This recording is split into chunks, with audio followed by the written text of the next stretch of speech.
자, 오늘 성경에 있는 이야기는 믿음의 이야기를 나누려고 합니다. 신앙생활의 믿음이 얼마나 중요한 것은 강조할 필요가 없습니다. 마커스 보그라고 하는 사람의 믿음이 뭔가를 이야기할 때 믿음에 대한 책의 제목이 기독교의 심장이다. 심장. 기독교의 심장, 즉 믿음이 심장과 같은 것이다. 이렇게 표현한 것을 읽어볼 수 있었습니다. 여러분, 믿음이라는 게 뭡니까? 일반적으로 사람들이 교회 다닌다 그러면 저 사람 믿는 사람이야. 근데 교회 다니는 사람은 믿는 게 아닙니다. 교회 다니는 건 우리의 문화 생활의 표현이지, 교회 다니는 것과 믿는 것은 같은 것이 아닙니다. 성경에 믿음에 대한 가르침, 대표적인 구절들 몇 개가 있습니다. 한번 그걸 가지고 우선 시작하겠습니다. 복음에서 믿음에 대해서, 이 복음서에 믿음에 대해서 말씀합니다. 요한복음 1장 12절 말씀 같이 한번 해볼까요? 시작. 영접하는 자, 곧 그 이름을 믿는 자들에게는 하나님의 자녀가 되는 권세를 주셨어요. 여기 믿는다라고 하는 말은 영접하는 것, 수용하는 것, 받아들이는 것, 동의하는 것이 믿음입니다. 즉 이 땅에 복음으로 오신 예수를 그리스도로 받아들일, 그걸 믿는 자라고 말합니다. 하나님이 세상을 이처럼 사랑하사 독생자를 주셨으니 이는 저를 믿는 자마다 멸망치 않고 영생을 얻게 하려 하심이라. 이 복음의 메시지를 물리치지 않고 받아들이는 것. 내가 진실로 진실로 내게 이르는 내 말을 듣고 나 보내신 이를 믿는 자는 영생을 얻었고 심판에 이르지 아니하나니 사망에서 생명으로 옮겼느니라. 믿는 자에게 주어진 하나님의 선물이 무엇인가를 이야기하고 있는 것이죠.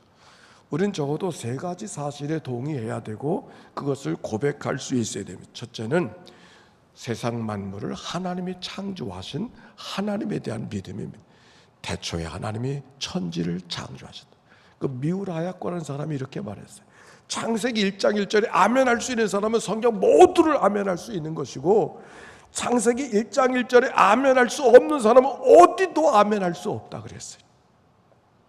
그래서 마치 현관을 통해 집에 들어가듯이 창세기 1장 1절은 믿음의 현관과 같다. 하나님의 온 세상을 창조하신 하나님에 대한 믿음. 또 한 가지는 하나님의 말씀, 성경이 하나님의 감동으로 된 것으로 교훈과 책망과 바르게 함과 의로 교육하게 유익하니, 즉 천하를 세상을 창조하신, 우주를 창조하신 하나님이 계시의 말씀으로, 약속의 말씀으로 주신 것이 성경이라고 하는 믿음. 이것이 우리의 믿음의 내용입니다. 또 한 가지, 복음에 대한 동의죠. 조금 아까 우리가 고백했던 것처럼 죄와 허물로 죽었던 인생을 그리스도께서 십자가 달려 죽으심으로, 우리의 죄값을 치러 주심으로 우리를 하나님의 백성 삼아 주신 그 복음의 역사를 믿는 것, 그것이 바로 믿음입니다. 그런데 성경에 보니까 믿음이라는 것은 복음서에서 말하는 믿음만이 아니라 다른 차원에서 믿음을 이야기해요. 사도 바울 선생님 바울 서신에서의 믿음을 보겠어요. 우리가 유명한 말씀이죠. 로마서 1장 17절의 말씀입니다. 같이 읽어볼까요? 시작. 복음에는 하나님의 의가 나타나서 믿음으로 믿음에 이르게 하나니 기록된 바 오직 의인은 믿음으로 말미암아 살리라 함과 같으니. 여기 똑같이 믿음을 이야기하지만 복음서에서 말하는 믿음과 이 로마서에서 말하는 믿음의 이야기는 결이 같아요. 결이 달라요. 여기 성경에 로마서에서 말하는 믿음이라고 하는 것, 이야기에서 하나님의 의라고 하는 말이 나오죠. 복음에는 하나님의 의가 나타나서, 이 하나님의 의라고 하는 것이 뭔가 얼마나 도덕적으로 얼마나 의롭게 살았는가가 의가 아니고, 하나님과 우리 인간의 바른 관계, 올바른 관계를 의라, 하나님의 의라고 이야기하고 있는 거예요. 즉 믿음으로 산다고 하는 것은 하나님과 우리와의 바른 관계 속에 살아가는 것, 그것이 믿음으로 살아가는 거예요. 그래서 오직 의인은 믿음으로 말미암아 살리라 말씀하고 있는 의미가 바로 그 말이에요. 모든 사람이 죄를 범하였으며 하나님의 영광에 이르지 못하더니 하나님과의 관계가 깨어진 백성들이 있지만 그리스도 예수 안에 있는 성령으로 말미암아 하나님의 은혜로 값없이 의롭다 관계가 다시 회복되어져서 하나님 안에 선물을 얻은 자로 오늘을 살아가는 것, 율법을 통해서 이룰 수 없는 의를 그리스도를 통해서 얻어진 그 복음의 이야기를 받아들이는 것. 믿음은 복음에 대한 수용만이 아니라 하나님과의 관계가 회복된 것을 말합니다. 세 번째, 믿음이 뭔가? 히브리서에서 믿음을 이야기하고 있어요. 히브리서 11장이 믿음장이라고 말하지 않습니까? 시작. 믿음은 바라는 것들의 실상이요 보이지 않는 것들의 증거. 바라는 것들의 실상이요 보이지 않는 것들의 증거라. 지금 바라는 것들을 있는 것처럼 경험하는 것이고 지금 보이지 않는 것을 보는 것처럼 취하는 게 믿음이라고 히브리 기자는 그렇게 말하고 있습니다. 그런데 종종 우리는 믿음이라고 하는 것을 오해를 가질 때가 있습니다. 마치 믿음이라고 하는 것을, 내가 믿는다라고 하는 것을 내가 신념, 확실하게 갖고 있는 어떤 신념 같은 것으로 오해하는 거예요. 믿고자 하는 것에 대한 확실성이 얼마나 있는가에 따라서 믿음도 되고 믿음도 아닌 것이 되는 이런 것으로 이해하는 일들이 말합니다. 대표적으로 우리 한국에서 많이 오해되는 말, 하면 된다. 이건 믿음이 아니에요. 이건 신념이죠. 근데 새로운 우리가 믿음이라고 하는 성경의 가르침을 하면 된다, 하면 되는 것이지, 이런 것을 믿음으로 오해하는 일들이 종종 있는 것을 알게 돼. 그래서 그 믿음을 통해서 마치 도깨비와 방망이처럼 무언가의 소원을 이루는 어떤 수단이나 도구로 이용하는 그런 믿음으로 믿음을 이해하고 있지 않는 것. 여러분의 얘기가 아니라 제가 어렸을 때 그렇게 생각했다는 말입니다. 그래서 얼마나 더 확실하게 믿어야 될까, 얼마나 더 확증을 갖고 살아가야 되는가, 그것이 믿음이 있고 없고를 결정하는 것처럼 오해 아닌 오해를 갖고 살아갈 때가 있었습니다. 히브리서 11장에 믿음의 선진들을 이야기하고 있습니다. 에녹, 믿음으로 아벨은, 믿음으로 에녹은, 믿음으로 노아는, 믿음으로 아브라함은, 믿음으로 이삭은, 믿음으로 야곱은, 믿음으로 모세는, 믿음으로 하면서 많은 사람들을 이야기하고 있는데, 그 사람들을 보니까 믿음의 사람이라는 건 똑같지만 믿음의 사람으로 표현되어진 그들의 삶의 모습은 각각 다른 것을 발견해요. 보세요. 믿음으로 아벨의 믿음은 예배자로서의 믿음이었어요. 보세요.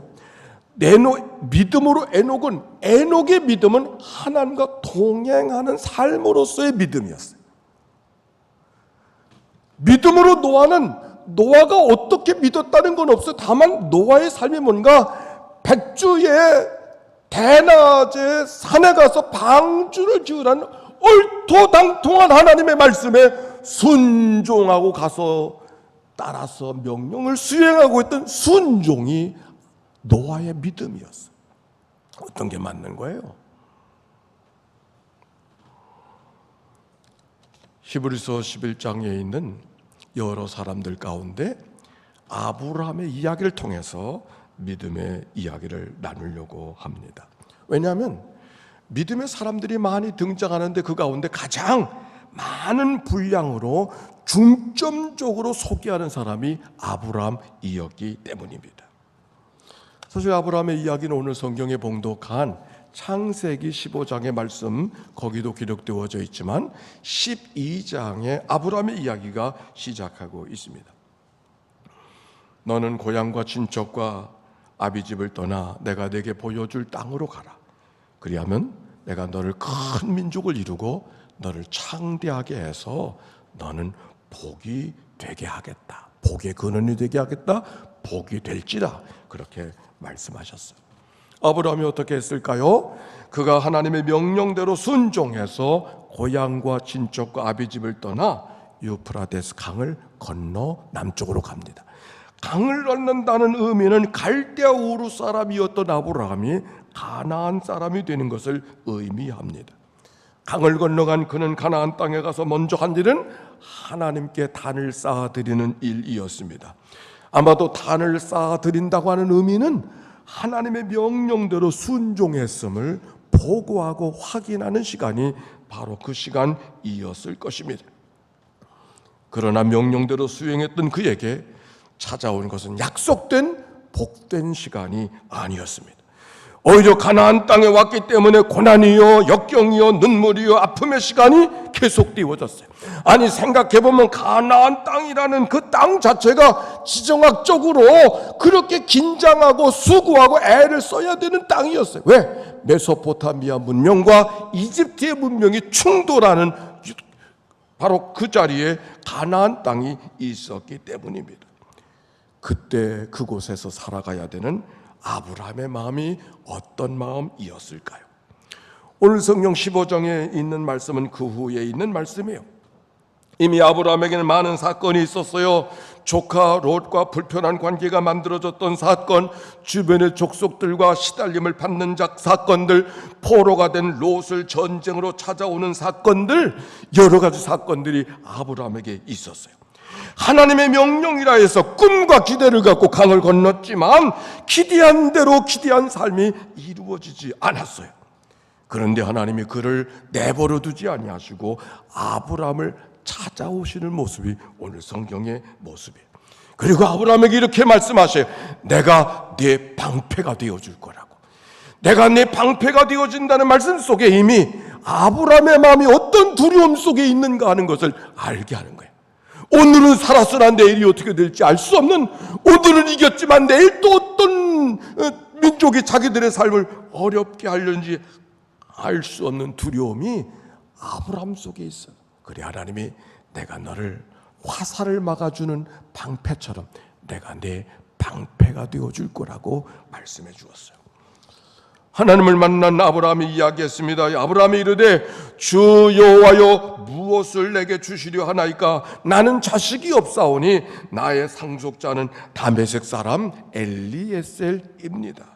여러분 이 말씀이 무슨 말씀인지 아세요? 무엇을 주시려 하나이까? 나는 자식이 없사오니. 하나님께서 내게 큰 민족을 이루고 장대하게 하시겠다고 약속하지 않았습니까? 그거 어떻게 된 겁니까? 뭔가 불편한 속내를 이야기하는 거예요. 그러나 이미 아브라함, 그러나 어쩌겠습니까? 그저 내 종의 엘리에셀 종으로 내 후계자 상속자로 삼겠습니다. 그랬습니다. 그러나 그를 향하여 하나님께서 말씀하셨습니다.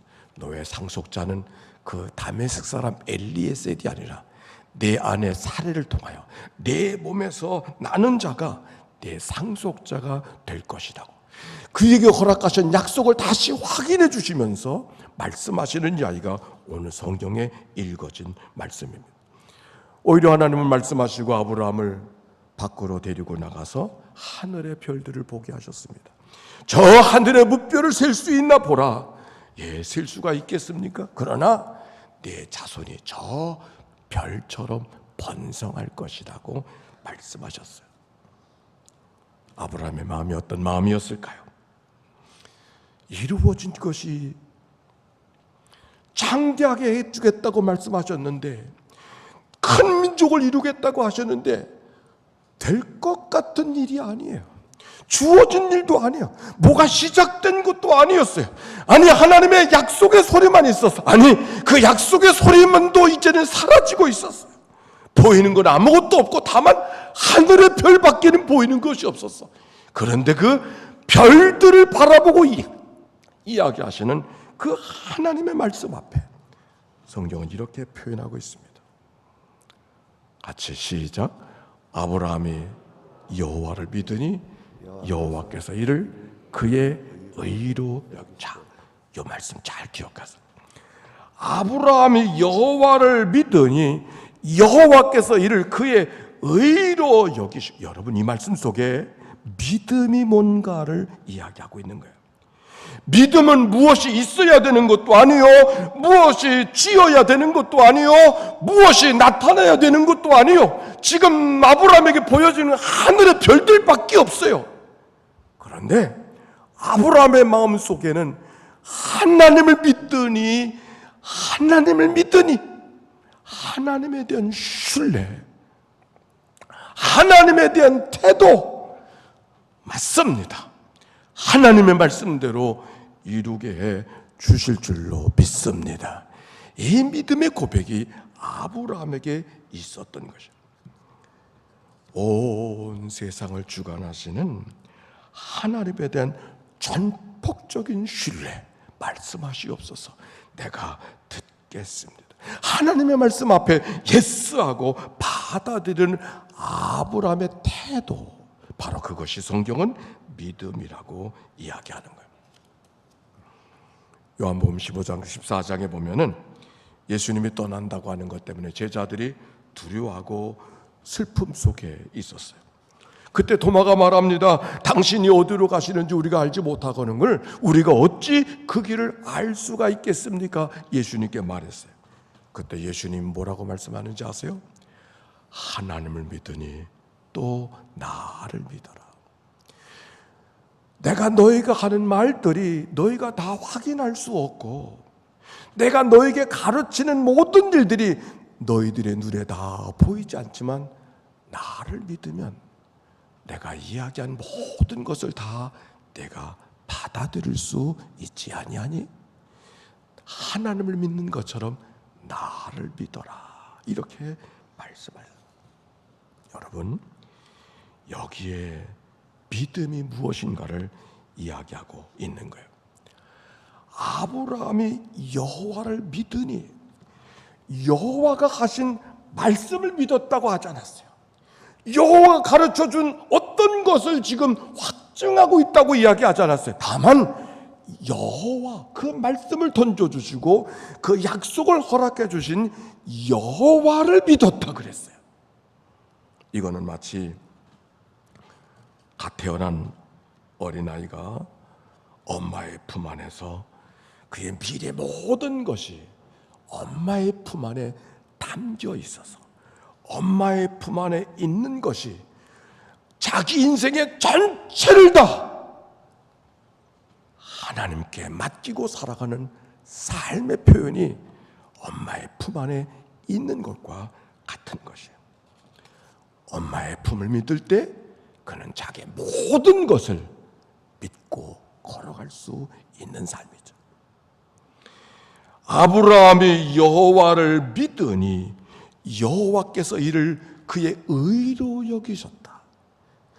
여호와가 하신 말씀이 아니라 여호와 자신에 대한 신뢰, 바로 그 믿음이 하나님이 그를 의로 여겨주셨다고 하는 오늘의 말씀이었습니다.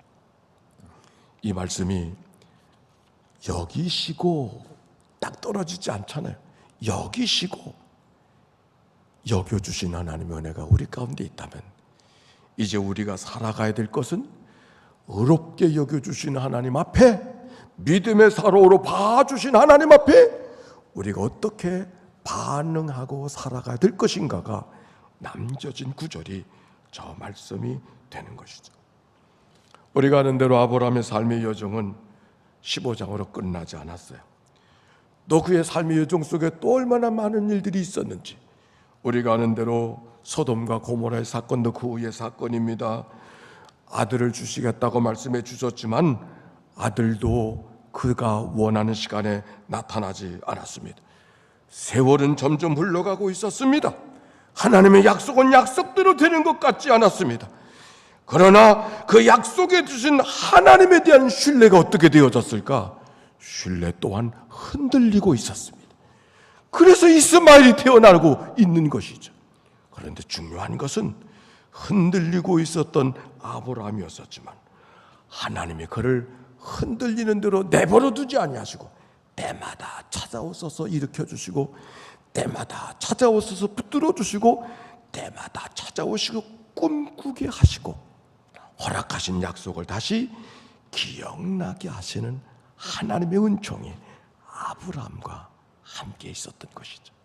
여러분, 믿음의 사람이 된다는 것은 내가 하나님 앞에 무엇을 해드려야 믿음의 사람이 되는 것이 아니라 나는 흔들리고 캄캄하고 어렵고 믿어야 되는 것도 믿을 수 없는 여러 가지 어려움이 있지만 그때마다 찾아오셔서 내 삶을 흔들어 놓으시고 함께 해주시고 동행해 주시면서 이끌어 가시는 그분 때문에 아브라함이 믿음의 사람이 되고 있다는 사실에 우리가 주목해야 한다는 거예요. 때마다 흔들리고 캄캄한 시간이 아브라함의 삶의 여정 속에 계속되었지만 그때마다 하나님께서 나타나셔서 그를 다시 새롭게 하시고 붙들어 주시는, 그리고 동행해 주시는, 함께 해 주시는, 아브라함이 하나님을 생각하는 것보다 더 많이, 아브라함을 하나님 앞에 기대하는 것보다 더 크게 하나님이 아브라함을 기대하시면서 그를 찾아와 주시고 그와 함께 해 주시고 동행해 주시는 삶의 여정. 아브라함의 믿음의 사람이라고 일컫게 되어지는 성경의 가르침이 그 속에 있는 거예요.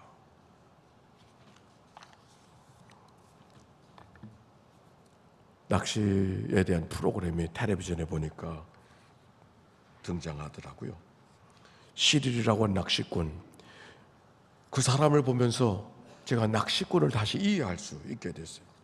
그가 얼마나 낚시를 사랑하는지 멀리 나가서 배를 타고 낚시를 하고, 아니 그 정도가 아니고 비행기를 타고 다니면서 낚시를 하고 있더라고요. 그가 찾는 낚시는 큰 넓은 호수에 호수송어라고 하는 아마 그런 낚시를 하고 있었습니다. 그 고기는 얼마나 큰지 성어가 되어지면 2m 이상이 되어지는 그런 고기였다고, 물고기라고 합니다. 그 물고기를 잡기 위해서 백방으로 노력을 하는데 얼마나 그 물고기가 대단한지 그물을 뚫고 가고 낚싯발을 채 갖고 가는 그런 일들 속에서 애는 썼지만 잡을 수가 없었습니다. 그러던 가운데 어떤 사람의 도움을 통해서 각고의 노력 끝에 드디어 호수송어 한 마리를 잡게 돼 목표를 이룬 거예요. 저는 그 프로그램을 바라보면서 그렇게 큰 물고기가 있는가도 바라봤지만 이제 저 사람이 저 물고기를 어떻게 할 건가, 경매에 붙일 건가, 회를 떠먹을 건가, 그렇게 기대하고 있는 뜻밖의 그 낚시꾼은 잡은 그 호수송어를 다시 물속에 놓아주는 것이었어요. 저는 그때 생각을 했어요. 진정한 낚시꾼은 이런 사람이 낚시꾼이로, 잡아먹는 사람이 낚시꾼이 아니라 밀고 당기면서 삶의 여정 속에 밀고 당기는 삶의 여정 자체를 소중하게 여기고 그 잡은 것을 취하지 아니하고 놓아주는, 그리고 밀고 당기는 삶의 여정 자체를 귀하게 여기고 오늘도 여전히 낚시의 여정을 걸어가는, 나는 그 모습을 보면서 우리 믿음의 삶이 그래야 되는 것이구나 하는 것을 발견합니다. 우리는 많은 순간 예수를 믿었기 때문에 잡아야 되고 먹어야 되고 취해야 되고 누려야 되고 뭔가가 되어야 되고 뭔가를 붙들어야 되는, 그것이 믿음인 것처럼 우리가 그렇게 살고 있지는 않은가요? 성경 속에 아브라함의 얘기를 쭉 설명하다가 마지막에 주어진 얘기는 이런 말씀이었어요. 히브리서 11장 13절 다 같이 한번 펴봅시다. 히브리서 11장 13절.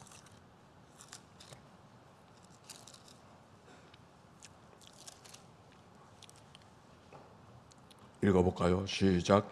이 사람들은 다 다 같이 시작. 이 사람들은 다 믿음을 따라 죽었으며 약속을 받지 못하였으되 그것들을 멀리서 보고 환영하며 또 땅에서는 외군과 나그네의 힘을 증언하였어요. 저는 성경을 읽다가 이 말씀 앞에 거꾸러졌어요. 믿음의 사람들 아닙니까? 쥐고 싶은 걸 줘야 믿음의 사람 아닙니까?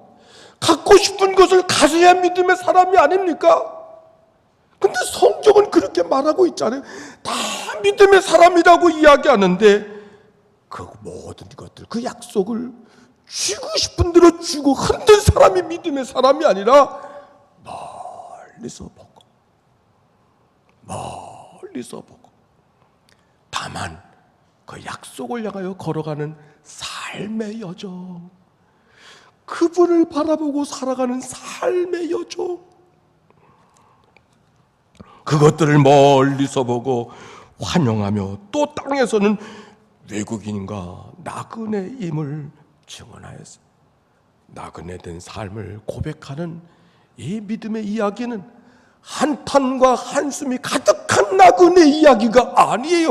오히려 가벼운 깃털을 가진 사람처럼 이 세상은 쥐고 살고 싶어도 줄 수 없는 세상인 것을 기억하고 오히려 내 생명을 주시고 이 땅을 삶을 허락하신 그분을 바라보고 이끄시는 대로, 바라보시는 대로 그분과 교감하면서 한 걸음 한 걸음을 걸어가는 그 삶, 그게 믿음의 사람인 것을 성경이 이야기하고 있는 거예요.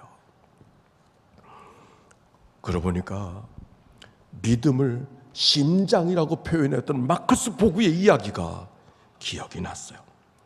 내가 믿는다고 하는 말은, 내가 하나님을 믿는다고 하는 말은, 내가 하나님께 내 심장을 바친다는 말이 내가 하나님을 믿는다는 말의 뜻이라고 이야기하면서 I believe, 내가 믿는다고 하는 말은 내가 사랑한다는 말과 같은 어원을 갖고 있는 말이라고 하는 표현을 우리에게 남겨주고 있습니다.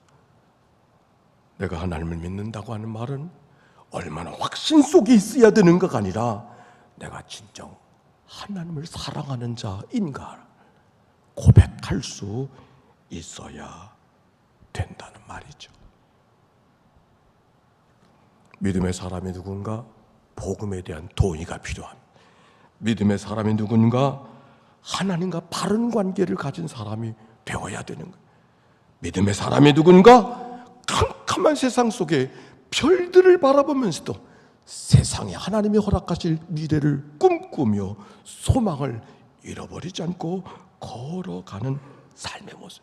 더 중요한 것은 동의하고 관계가 회복되어지고 소망을 갖고 걸어가는 하루하루의 삶 속에 그 하나님과 오늘도 동행하며 사랑하며 기도하며 예배하며 순종하며 걸어가는 삶, 그것이 바로 믿음의 사람인 것을 오늘 성경이 우리에게 이야기해 주고 있어요. 여행의 즐거움은 어디로 가야 즐거움이 아닙니다. 누구와 같이 가는가가 여행을, 즐거움을 결정하는 거예요. 큰 집에 살아야 여행이 즐겁지 않아요. 누구와 같이 걸어가는 것. 오늘도 순례의 여정을 걸어가는 우리의 삶, 우리가 어느 곳에 있든지 다 믿음의 여정을 걸어가는데 그분과 더불어, 아니 사랑하며 용서하며 찬양하며 고백하며 마음을 나누며 그 말씀을 소중하게 여기고 순종하며 걸어가는 그 믿음의 여정, 하나님이 기뻐하시고 기대하시는 믿음의 삶인 것을 기억하고 오늘도 뒤에 서지 않고 손붙잡고 걸어가는 믿음의 삶 되시기를 주의 이름으로 축원합니다.